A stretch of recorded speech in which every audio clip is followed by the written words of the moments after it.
Bonjour chère famille Wonder Expat, je suis ravie de vous retrouver pour notre 4e capsule vidéo.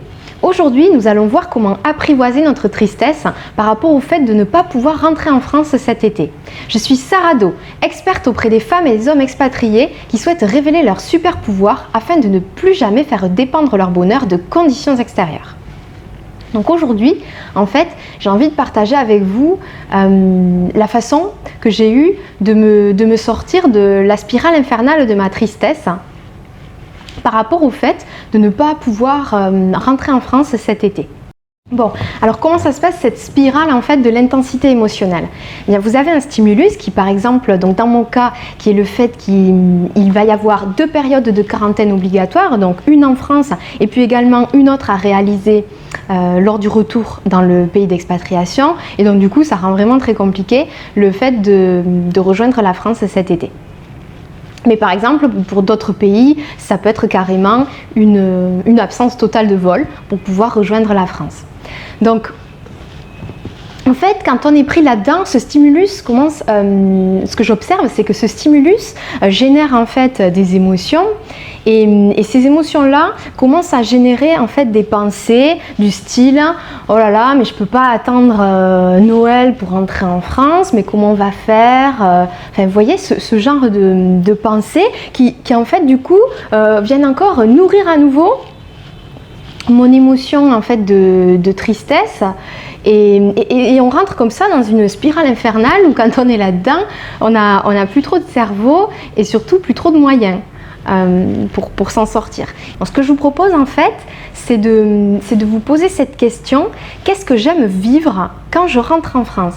En fait, c'est en se posant cette question que l'on découvre les besoins, nos besoins qui sont cachés derrière. Et en fait, la magie des besoins, c'est que dès lors qu'on met le doigt dessus, de mon côté en tout cas, il y a un réel apaisement, vraiment les choses se tassent et on se sent beaucoup mieux parce que l'on a beaucoup plus de clarté sur ce que l'on est en train de vivre. Lorsque l'on se reconnecte à ses besoins, les choses se tassent d'elles-mêmes et il y a un sentiment d'apaisement, de ah oui, c'est ça, en fait j'ai besoin de ressourcement.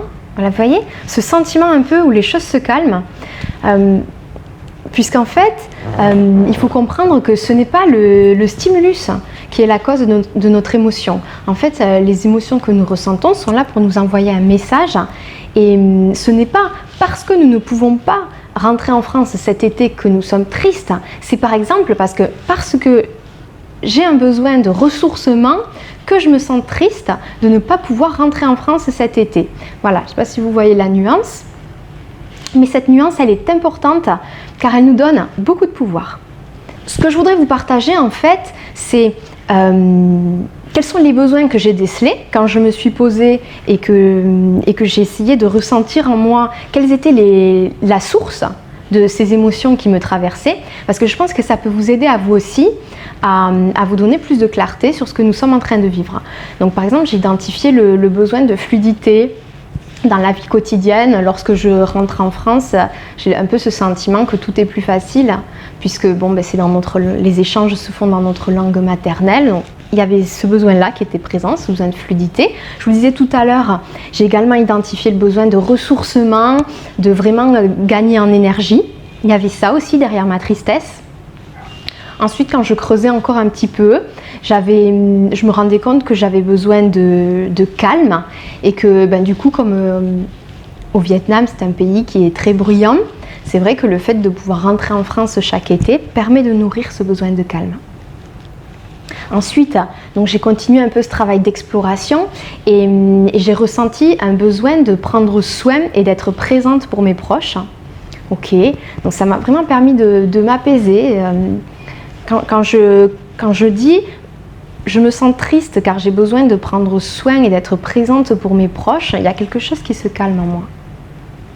J'ai également noté le besoin de sécurité relationnelle, puisque quand je rentre en France, donc je retrouve mes amis de longue date, donc il y a un certain ancrage familial également qui nourrit ce besoin-là.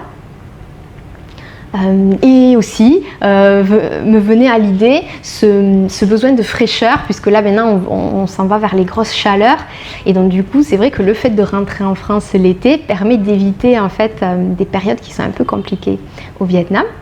Donc voilà, donc en fait finalement derrière ma tristesse, quand je creuse un petit peu, je me rends compte qu'il y a tout un tas de besoins derrière. Et donc ce que je vous invite à faire, c'est vous aussi de vous poser un petit peu et d'essayer d'identifier quels sont les besoins derrière votre tristesse en vous posant cette question: qu'est-ce que j'aime vivre lorsque je rentre en France? Et du coup de prendre ce temps un petit peu d'introspection et de retour, parce que ce qui est super important, c'est qu'une fois que vous avez identifié ces besoins, vous allez pouvoir réfléchir aux stratégies qui vont vous permettre de nourrir ces besoins sans passer par le fait de rentrer en France. Par exemple, pour mon besoin de fraîcheur, mais peut-être je vais décider de rejoindre la mer ou bien les montagnes au Vietnam.